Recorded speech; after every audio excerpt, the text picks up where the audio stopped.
Yes, thank you very much for such a beautiful build-up and background to your journey.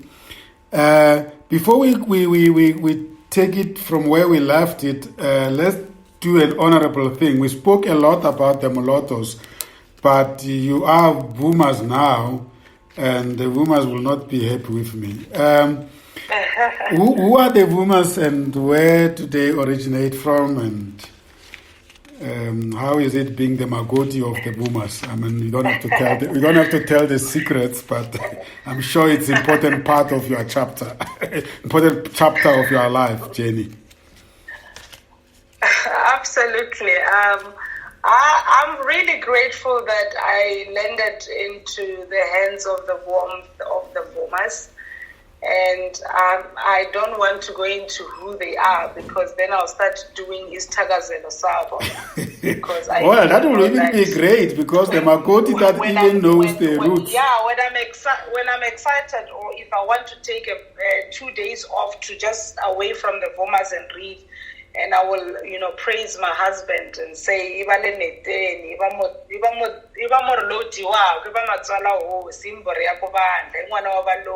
So that's how I praise him. Wow. But I can only tell that they are the Tongas, ne? Yes, they are. They are originally from Limpopo as well, just closer to Zadine. But I must say, they're good family, but I'll talk more of my husband, who really plays a huge role into the woman that I am today. Because, as a woman, you also don't get everything easier in the corporate space or in the institution or as a professional. You also have your fair share of other issues or challenges or male dominance, But I think he really does well into making me the outstanding woman that I am. I really have to fairly acknowledge the support that I get from him. I have never questioned my space or never questioned, who I am in the Vumas. Such a protective man who puts me first in everything, my pillar of strength, in all honesty. I hardly even talk about him, publicly. This is the first platform where I normally talk about him, because he's such a very private person. I call him the only decent and consistent man that I know apart from my dad.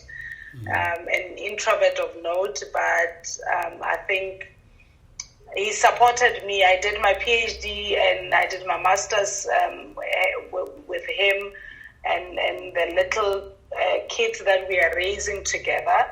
Being at Vuma at Zonga, that tradition will play a huge role. Yeah. But not in my home. He balances everything that we do together. Beautiful. And you are blessed. You are blessed with how many children? We have 2 boys. One is 11. The other one is 9. Beautiful. And I'm sure they must be very inspired by their mother, who has just acquired such greatness through education. I'm sure they're loving education, they're smelling education in all corners of the house. Yeah, absolutely. There are 2 different worlds. I mean, I've got a Messi, a soccer star in the house, and I also have a mini professor, one who really loves to study. And then the Messi tells me, after my PhD, to say, this is a useless doctorate, because when we are sick, you still take us to other doctors. Why can't you give us medication? Beautiful. Yeah, but beautiful. Anyway, that's interesting. You see, now we've completed the chapter, because otherwise people will say that, Sam, you always tell us that the Commercial Radio Africa platform makes us unmask the professionals, but you haven't unmasked Dr. Bvuma. We still don't know who are the Vumas. Now we know, Yes. Yeah. I always say to people that all these professionals you meet here in Johannesburg, Cape Town, Durban, they didn't just fall from the sky. They start somewhere, and the majority of them, especially if they are Africans, they somehow come from the corners of the country. They were just like you. Therefore, you could also in future be like them. And they still go back home and be part of the communities that made them. So it's very important. That's the beauty about South Africa. We are this progressive country, but we are truly still naturally Africans. Yeah. Yeah, absolutely. I mean, when I visit my mother-in-law, I still love to sit right, I don't know what you call it, on the ground. I don't even, they kind of... It's a traditional mat. Yes, I mean, I love doing that with the old women in the village. I think that's one of the strong characters I'm told by my husband, that I can still go and cook with fire, even though I didn't grow up cooking with fire. So I think the humility that I got from my mom, made me fit very well into the family of that culture, that background, which balances the relationship very well. I love them dearly. They are part of me. At some point, I'm also a Bvuma at heart. Beautiful. And then I'm sure the Molotos are very proud to have groomed you the way they groomed you, and you're still representing them there at the Bvumas. Otherwise, they wouldn't be happy to hear stories. But anyway, let's get out of the private matters, come back to professional matters.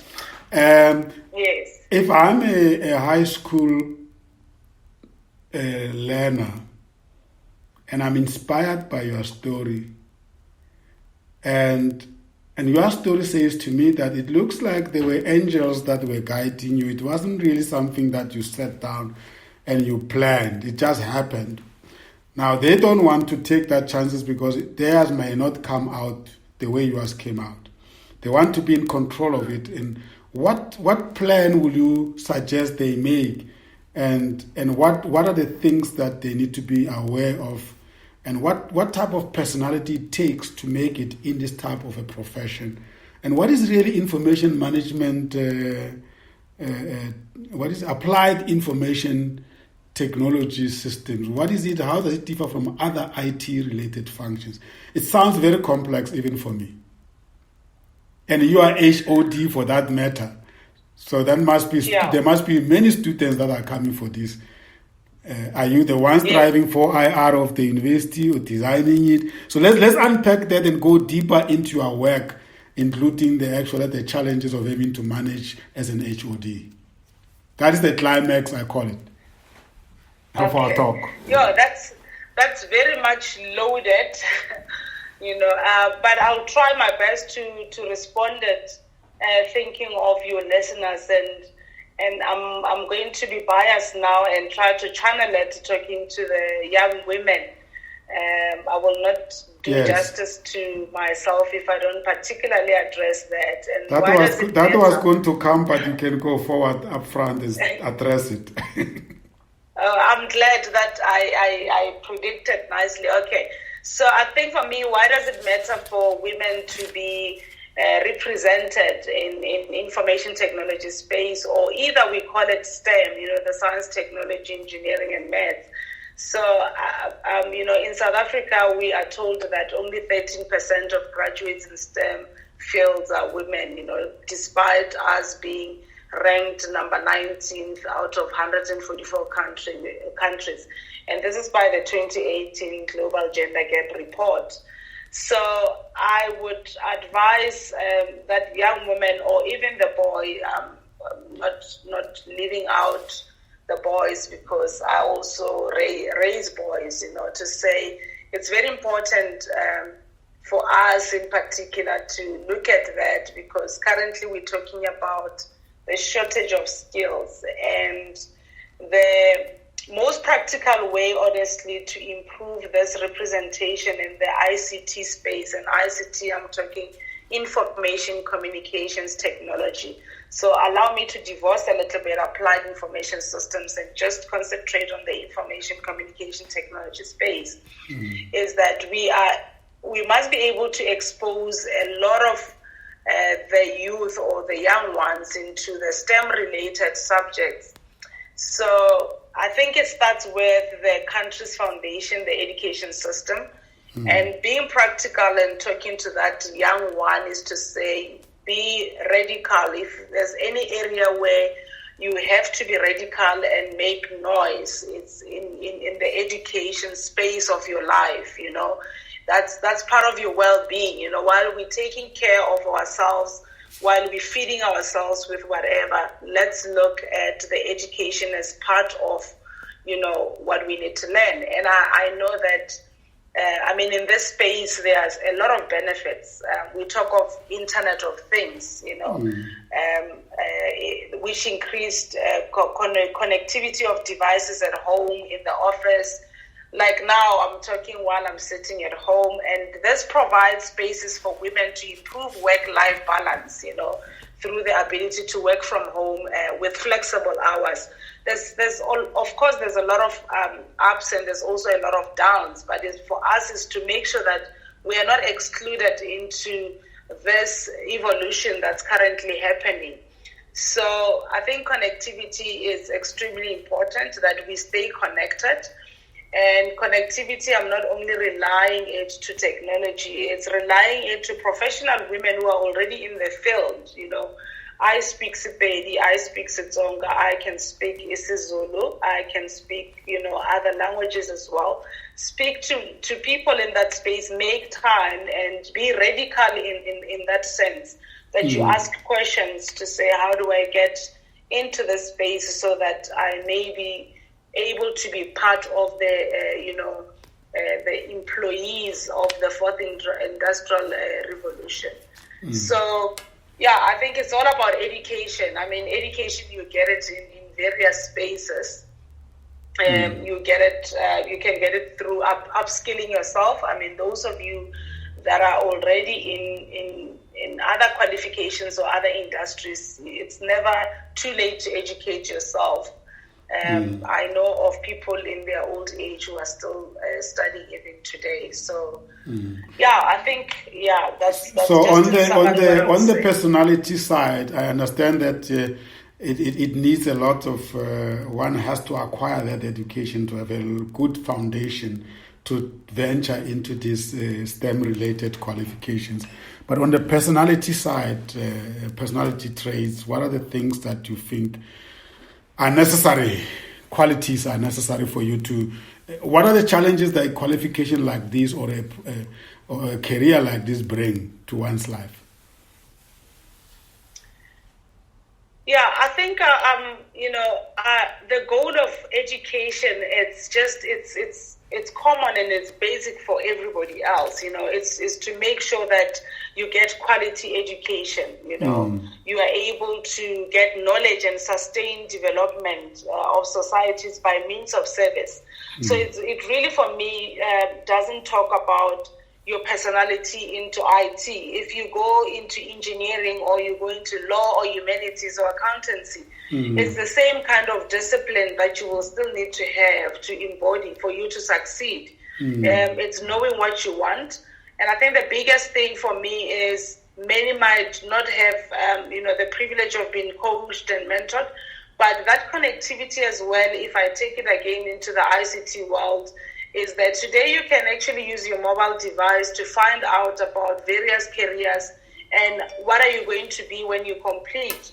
But for this discipline, it really is not different from others, except that in this one, it's really changing quite a lot. The technology that I've learned, the development software that I'm talking about, that I tutored some years ago, it's extremely different from the current one today, which I'm still learning, I still go and learn new things. So you have to have that agility and be able to equip yourself and expose yourself to technology on a daily basis and connect and I call it do some kind of mining for yourself using your mobile device so that you are connected to this digital world and to the changes that are currently happening in the industry, in your society, and so forth. So for me, character is, everybody should have, a spirit of agility, willingness to learn, to adapt, and to explore. Don't limit yourself. into just one area, because I would hate to say IT is for just IT people, and unfortunately that's not the story. If you look at my definition of the book that I got from Paul Rapetza, it spoke about various sectors, that you can actually be in various sectors. And you and I know that today we continue to adapt to this era of rapid technological and societal change, which is the fourth industrial revolution. So I think the key factor is to manage ourselves within that space and make sure that, we try as much as we can to keep up and to connect and be part of this revolution. Has the 4IR brought fun to your students and your team in your department? Wow, absolutely. Our students, we encourage them that they need specific skills in order for them to succeed in the real world. And one of the things that I must also brag about in the department is our ability to collaborate with industry. We work closely with our alumni. And I think the good advantage is that those alumni are mostly my friends that I was in class with when I was doing my degree, while I was tutoring, and they were in the industry working and currently holding executive positions in IT space. I'm thinking the likes of, Lumka, Mandla Tabete, who really plays a role as well from the industry, and to us in the department, providing our students with human skills, critical thinking, develop creativity, and also collaboratively and being able to embrace culture, the culture of learning. It's really interesting. And I think the industry is really getting a very cooked, ready to eat cake in terms of what we are preparing our students for. The University of Johannesburg is a comprehensive university because of the way the merger of institutions was affected it, and I think in a positive way. So within your department, I assume that there should be a whole portfolio of courses that could be done, and even various levels from certificates to degrees, right? Am I right? That's correct. Can you just talk about that a little bit without going into deeper details? Yeah, we offer short learning programs in the fourth industrial revolution space. We have your cloud computing. We also have computational intelligence. And from the formal ones, we offer from diploma to advanced diploma. From advanced diploma, we also have a BCom information systems. And we have masters in information technology management and PhD information technology management. But soon we will be offering, honors as well in information systems, because currently we have honors in IT management. So, and the reason for that is also to make sure that we are a multidisciplinary or transdisciplinary kind of unit, which is what makes us stand out in the IT world, because we are able to do research between the humanities and all other areas or all other sectors, and that's the beauty of the discipline of information systems. How is the Vice Chancellor's love for 4IR rubbing on you and your team and your students? Professor Sirisi Marwala, my friend. Oh, your friend, Professor Chiliti Marwala. I'm going to publicly just say that I am going to see that man being a Nobel Prize winner at some point. And that's how much confident I am about his intelligence. I think almost everything has developed for the 20th century workforce is being dismantled and reconstructed. And higher education is no exception. Definitely UJ has reevaluated their roles now and what they could grow to be in the future. And thanks to this thoughtful leader in artificial intelligence, Professor Chilitse Marwala. He's really already modifying our programs. He's really shaping our thinking. I think he really looks into answering the skills demand of the fourth industrial revolution. And we are gearing up on skills development to serve the demands of the industry. Such an amazing leader who carries so much humility in him.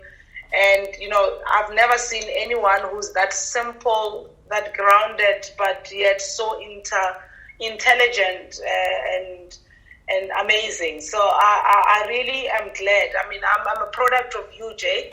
And I always struggle to say, if I get offers elsewhere, I don't know what I would do, because I really love serving under him and would want to see what UJ will produce in years to come under his leadership. And I see he's challenging you in so many ways. He does contribute a lot to the literature in 4IR, not only locally but globally. Yeah, I think definitely not only in literature, I think he's being the deputy in the presidency, the Fourth Industrial Revolution Commission in the presidency that is chaired by the president of the country, President Ramaphosa. I think that also says a lot about the type of person that he is, the amount of energy that he does. And I'm still amazed how he encouraged students, staff, to invent, create, discover, and explore their role in contributing to the future-focused, transformative society, where not only your research can lead to solutions, but also being part of the society. He's very engaging. He's part of the village. He still goes to his village in Venda Jutuni. You can still talk to him as someone who went to Harvard. You can still engage with him, as someone who's sitting as a vice chancellor or just as an individual.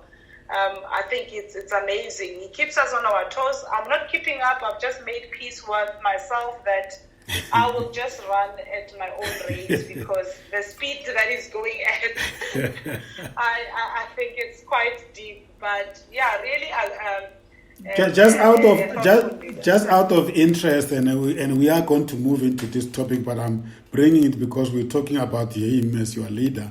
What would you say is his leadership style? Sure.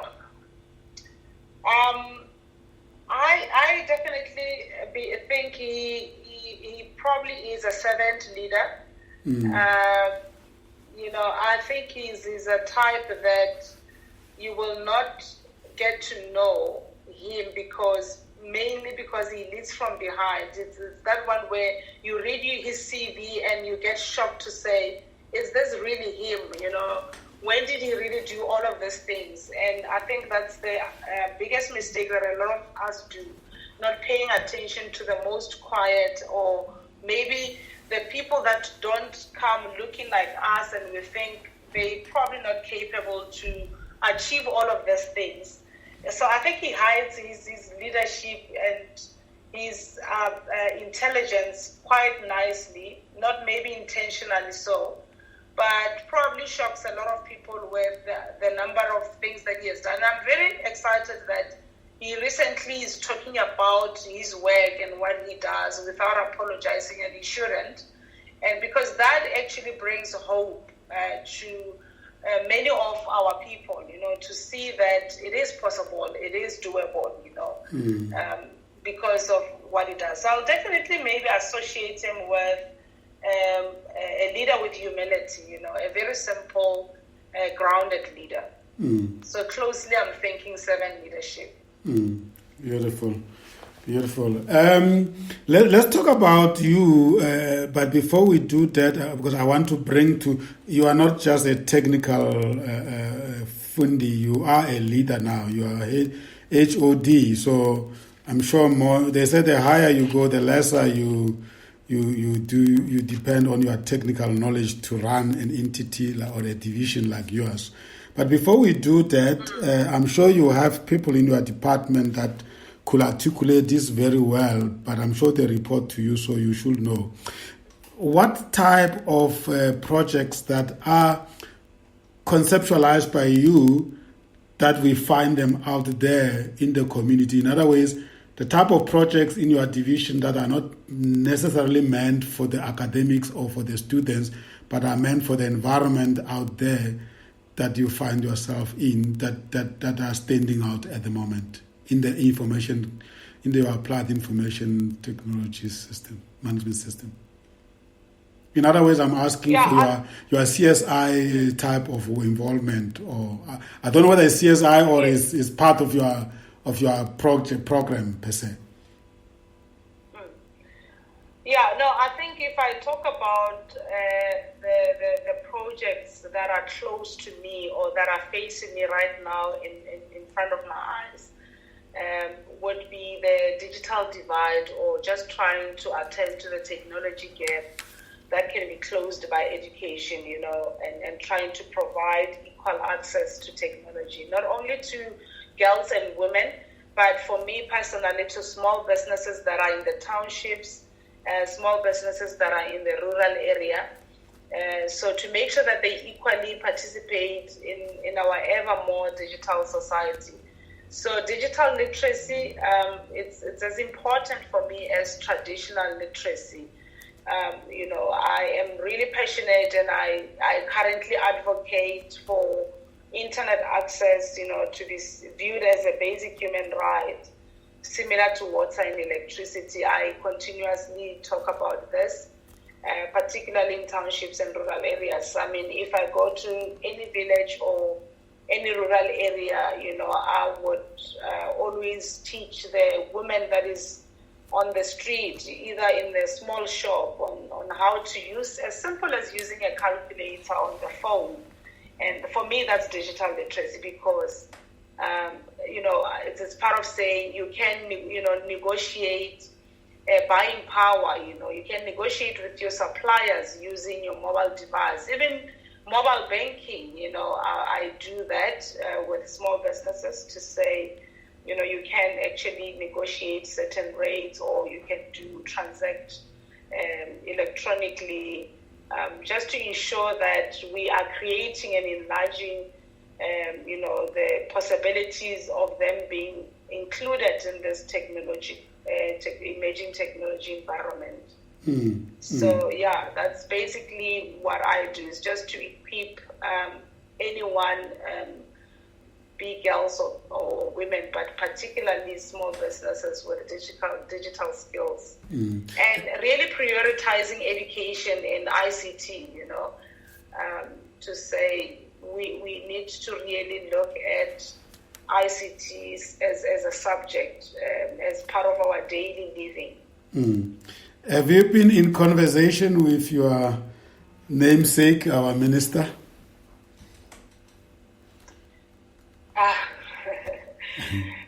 In the government. Yes, in terms of these things, because these things will need policy direction, isn't it?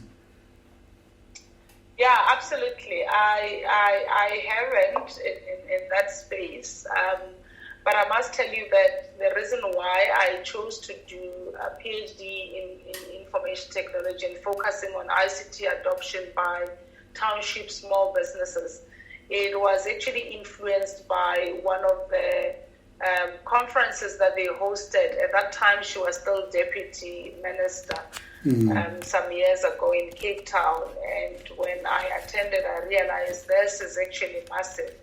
And I shifted my study to saying, but what about, we're talking ICT in the country, ICT policies and stuff, but what about policies that talks about, small businesses in the rural areas and in the townships? Who's prioritizing on them? Because I advocate that they are unique and they have their own unique challenges. You cannot compare a small business in the village, same as the one that you find in the city of Joburg. They are characterized the same. And this is very clear in terms of how they are even defined. Because globally, we still don't have a single agreed definition of what a small business is.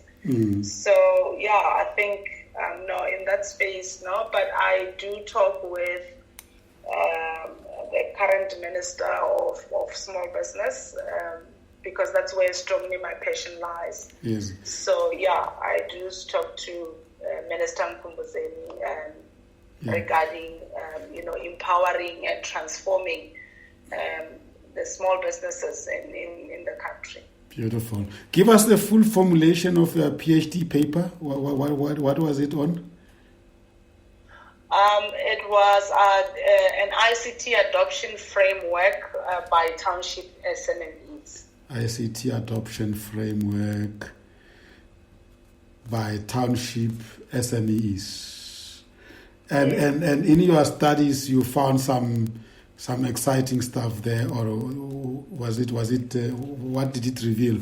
We don't have to go through your whole paper, but I'm just saying for the benefit of the listeners, what stand out that I think you covered it to a certain extent. You said the connectivity is one of those things, but and then of course literacy as well. But anything else that you think needs the attention of the SMMEs themselves?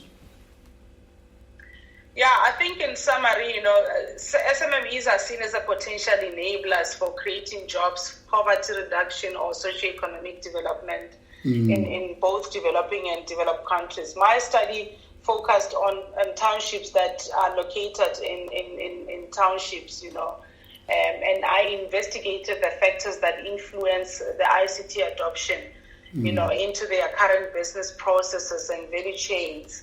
Understanding that factors influencing ICT adoption are as important for them to contribute positively to the socioeconomic development. So, in summary, what I found was that the key findings of the study was that SMMEs that are in townships are diverse. They have various actors, which are human and non-human actors. And therefore, that for them to adopt ICT, the perception of adoption of the technology is equally influenced by the external factors such as your ICT support, ICT training, ICT awareness, ICT skills. And I'll just give a simple example for the sake of just summarizing it. You find a small business in the township holding a tablet and on the other hand holding an iPhone. And you ask them, are you using technology? And they say, yes, but are you using it for the business? No. Why are you not using it for the business? It's because it's very expensive. Technologies for larger enterprises, because they don't realize that tablet or that mobile device is technology in itself. That's the perception towards the technology. They're thinking, I have to have a lot of money in order for me to adopt technology into my business and compete with larger enterprises.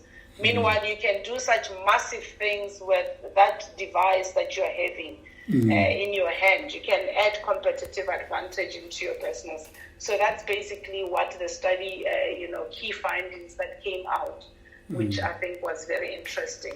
Beautiful. How was the transition into management?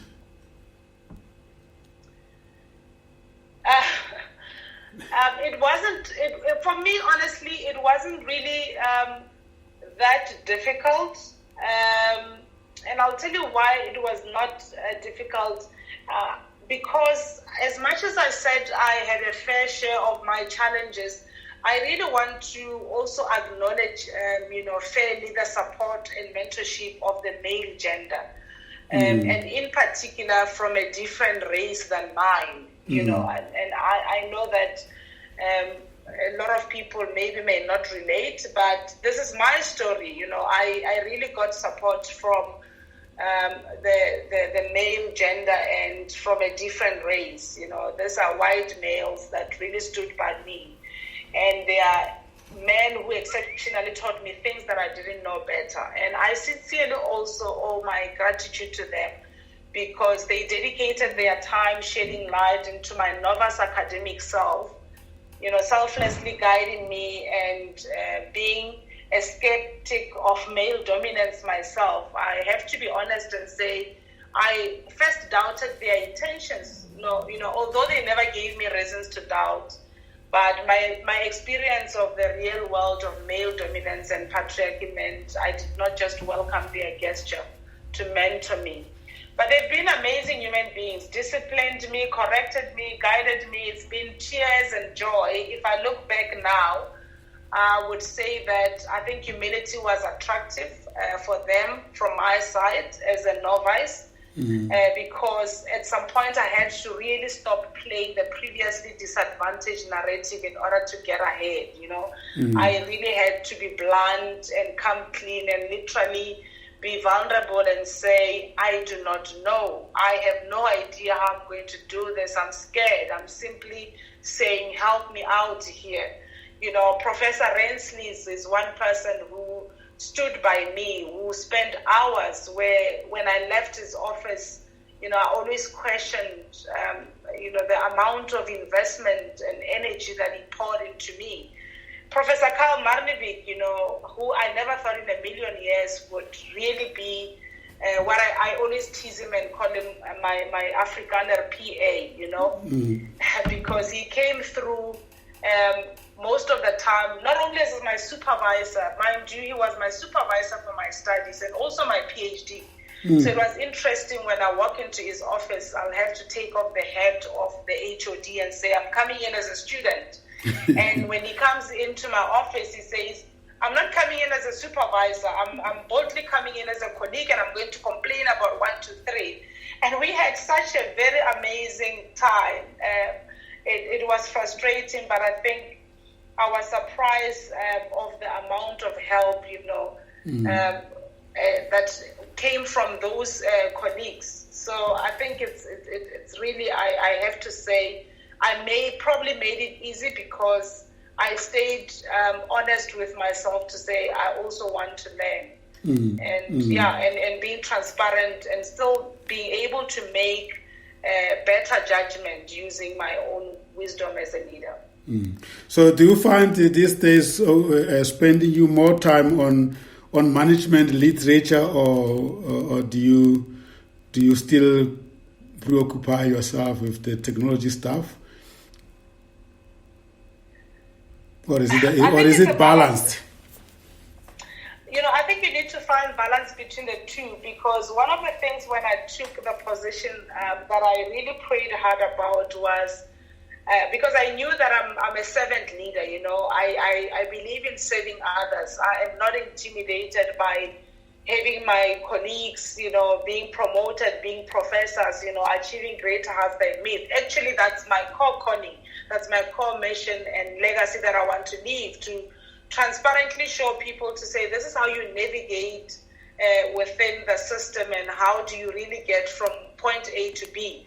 And I mean, it's a very challenging world if you think about it, that I'm still also on a lower level. I'm not a professor yet I'm telling others, how do you get to be a professor? And also having to see others. There's quite few people that were promoted while I'm still here as HOD. And in academia, I mean, you don't retain your HOD, but you work hard to be a professor. So I try to find balance, but I must say I spend a lot of time in developing the staff, in nurturing their skills, because I feel you are given this responsibility, to serve others, where as a leader you have to die to self, you have to give to others, because leadership for me is not a title. I'm given the responsibility, that comes with huge responsibility. It actually means for me giving service to others, I lead based on the potential that I have, and I'm entrusted with a bigger responsibility of leading senior professionals, which is not a common norm in academia, So I think for me was to embrace the opportunity with humility and to continue to respect my colleagues along with the challenges that are packaged with the position. And you must be an inspiration for so many women and the black people of UJ, right? Well, I hope so. I may sound maybe like a perfect being, but I promise you there's been quite a lot of moments where you really had not praise and worship kind of prayers, prayers of being angry with God to say, why do I do this? But I have also learned that as a leader, you must have a different attitude. You cannot lead by fear. However, you must have the element of humility and not to be consumed by the title that you hold. So I think for me, character is not only how intelligent you are, it's more about your values and your skills, integrity, ethics, empathy, and your moral sense. So I definitely believe that my belief system has influenced the person that I am today. My life is what I think it should be, and I intentionally change what I think I should change, and work on my leadership development, which is influenced by the perception of who I am, why do I think I exist, and my sense of significance. I guess if you have a well clear life purpose, it's very easy, and it should be. It's very easy to not to call all the challenges problems. Absolutely. Yeah, I'm being specific. I'm being intentional when I'm saying you must be an inspiration for many people. By no means am I suggesting that you don't have challenges and you don't have problems. Yes. But I think sometimes, having been in corporate myself, or in business or environment like yours, in the past, sometimes we are not grateful to the learnings that is enabled by the challenges that we have every day. We're calling everything problems. When you have people reporting to you, you will have people's interests conflicting sometimes with the interests of the department, and you will have to come in between to mediate. And you are the head, the buck stops with you. Sometimes people stop from being professors, they become just people, and they go to their boss to ask for help. And that is what I'm trying to sort of like bring across to say, have you stepped up into that role without feeling like everybody comes and cry in front of you? Yeah, I think you have summarized it quite nicely, because personally I've made a decision to serve others and to value people. I always say the best way to find yourself is to lose yourself, and that's the Mahatma Gandhi's quote, and I think there's just two ways: is to find ourselves, to lose ourselves. You only find yourself when you find your purpose, and you lose yourself when your purpose is bigger than yourself. And I think that is purpose. For me, it's passion and purpose that are tied together, But at the same time, I also know, like you're saying, it's possible to be passionate about something that you're not good at. And I think passion, of course, will set you apart from others. When you're passionate about something, you do it anyway. So for me, it was, I found purpose and passion, to lead, to guide, to develop, to mentor, to coach. But at the same time, I'm still a human being, because sometimes when I coach people, I also do coaching to myself, introspect. And I also grow from sharing my ideas, and also from my colleagues. And I must say, I lead quite a very intelligent, smart team. I don't know how I even survive in that world.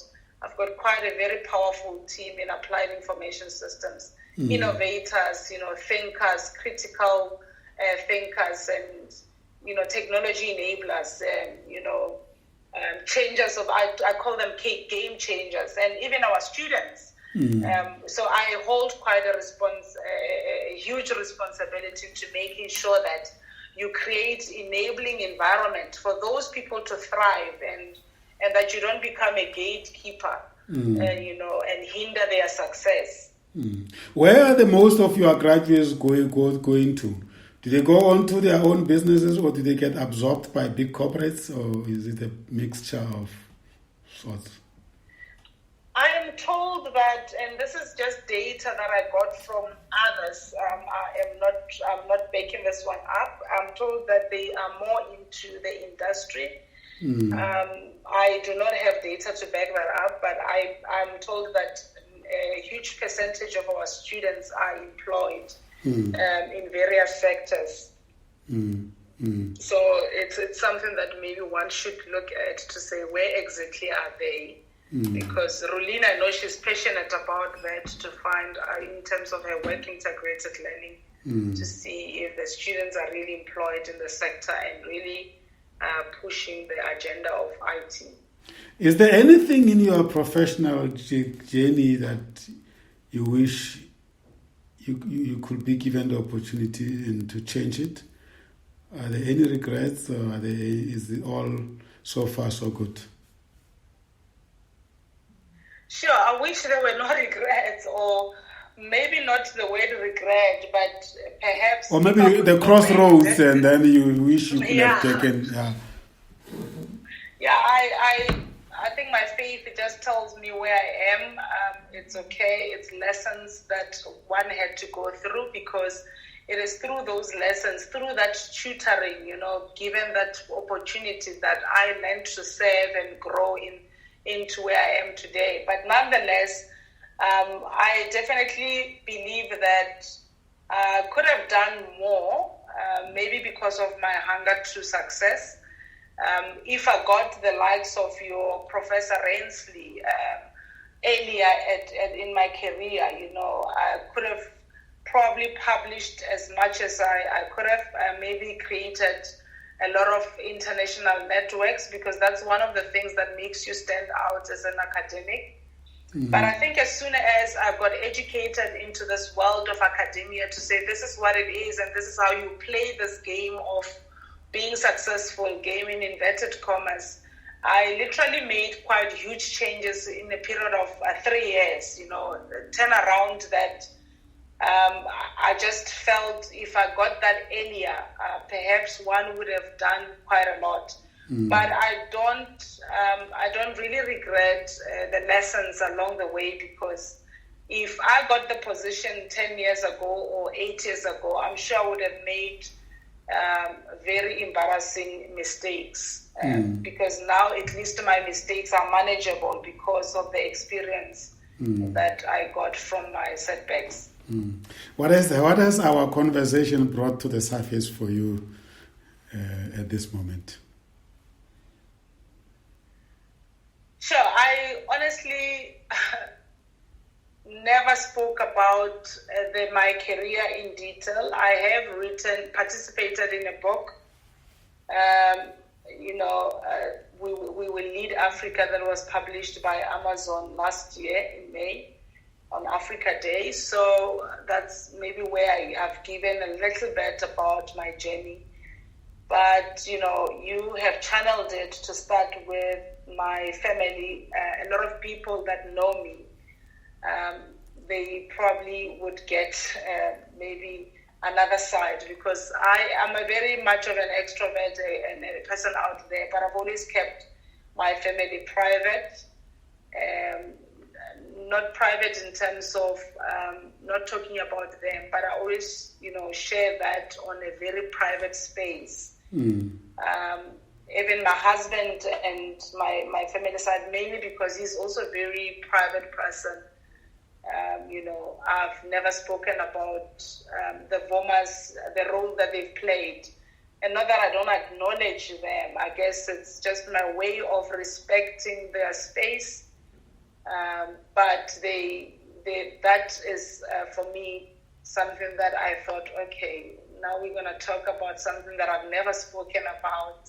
And also to acknowledge people like Rolene, publicly, because people see us working together and kind of think maybe this relationship was built in 2 minutes. It was a 2-minute noodle kind of relationship. Meanwhile, it's actually deep. She's a line manager that I had at the time of my motherhood, of entering quite huge responsibilities as a woman. But having said that, managing to be professional, at some point I kind of feel I'm quite harsh on Rolene because I know her, and I worry sometimes that, it's because of the relationship that we have, to say, I would say no because you know where I stand. Meanwhile, with others, you as a leader, you kind of just be democratic in a gentle way. But yeah, I think those are the things that stood out for me that I never spoke about, which really played a huge role into the person that I am today. Beautiful. Any closing remarks for our listeners from you?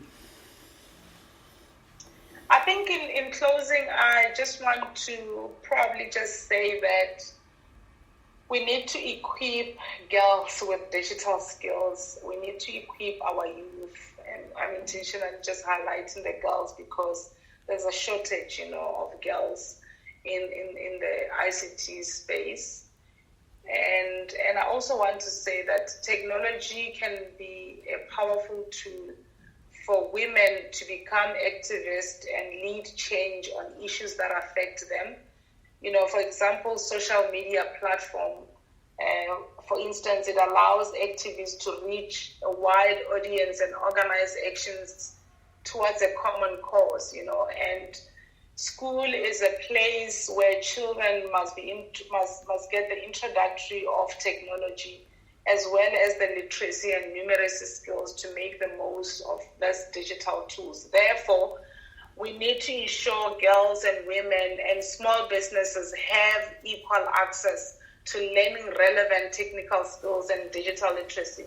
We need to make sure that small businesses and everybody in the townships and the rural areas tap into this fourth industrial revolution so that we are able to demystify this imbalance phenomena, of the digital divide. Beautiful. For those who wants to continue a conversation with you based on what you have shared with them, how do they do that? How do they get a hold of you? On a social media platform? Can they drop you an email? Can they call you? Because I'm sure there are a lot of people that... Our radio programs are designed in such a way that we don't do call-ins because we want to focus on you. But now that you have shared yourself with the nation, with the people of the world, remember this is an internet streaming radio station, so it could be somebody in New York listening to you who's inspired and wants to take the conversation forward. How do they get hold of you? Or somewhere in Limpopo? Yeah. No, I mean, there's two boats. For someone in Limpopo, if they see me on the street or they see me walking in the township where I grew up, the easier and most acceptable way for me would be to come and really ask me the questions, whether being in the shopping mall or so, that will be okay. It's acceptable. There's nothing wrong with that. I'm available on my email, where my private email is stellabvuma@gmail.com. And on the university one also, you can get a hold of me on stellab@uj.ac.za. And I'm also on social media. I kind of play a very simple, open kind of one on Facebook, where people get to see and know the other side and my thoughts, which is not very, not very professional based. I'm also on LinkedIn at Stella Bvuma, and on my Twitter handle as well is Stella Bvuma. Beautiful. Stella, thank you so much. I've definitely, as expected, learned so much about you. I've known you for a very long time, but today I feel enriched. I feel inspired. Your story is wonderful. I'm sure many other people out there will agree with me. And this is the whole idea, that we converse with you to inspire others, not necessarily to showcase you, but to inspire others. Thank you very much for living up to our expectations. It has been wonderful. We can talk forever, but this is the end of it. And we appreciate you very much, and we are proud of the great work that you are doing at the University of Johannesburg, representing all of us. Thank you very much. Thank you. Thank you very much, and everybody that has listened. I hope I have inspired them as I also got inspired. Thank you. Thank you very much. Ladies and gentlemen, that was Ms. Stella Bvuma. She's Stella Bvuma, from the Molotos to the Bvumas. She's the HOD, Department of Applied Information Systems at the University of Johannesburg. Very passionate about ICT environment. We are honored and grateful to have leaders like her.